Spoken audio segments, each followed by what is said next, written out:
So Stephen, welcome to Brands Hatch, Super Touring Festival this weekend. How's it been out there and back in the Volvo? It's been fantastic. We really, to have the commitment from a few New Zealand guys that bring their cars out is unbelievable. So I'm just the lucky one that gets to come out and have a drive. But I've driven this car once before back in New Zealand, and it's pretty familiar. It's a nice car. It's a 1997 model. Yeah.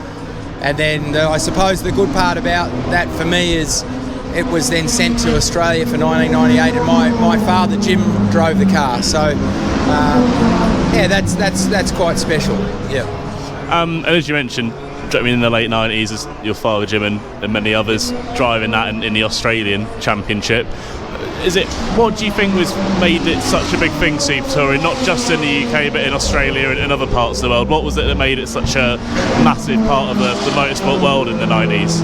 Well, I think the opportunity, the different amount of manufacturers, the fact that in some ways it was good that every year the British Touring Car Championship had to update their cars in order to be competitive. So therefore the cars became not as valuable, and really they just had to sell them on to get rhythm. So from a purchase perspective, everywhere around the world, similar to Australia, if we were running year-old cars, it was quite economical. The running costs were quite high, but the actual capital costs were quite good. So you had that whole situation where different manufacturers and different teams were building. You had two different manufacturers of Peugeots. You had Audi Sport involved, so you could actually get these cars and race them in other markets where they were relevant. So it was a very cool time of touring car racing, and we had the same thing alongside the V8 supercars, or the V8 touring cars as they were at the time, and people had an option. So I think that's why it was so successful. And just in terms of style, compared to, as you say, that the V8s that are now the dominant championship in Australia, what is it stylistically the difference in driving a Super Tourer compared to the V8 beasts like the Commodores and the Falcons?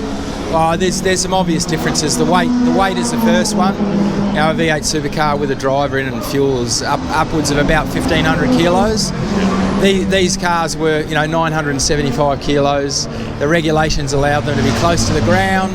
They had a lot more, at the time, they had a lot more aerodynamic downforce than the supercars did. So they were chalk and cheese, to be honest. You had a big 600 horsepower engine in the front, and then a 300 horsepower, highly tunable, very fast through the corners in terms of a Super Tourer. So very different cars. Yeah.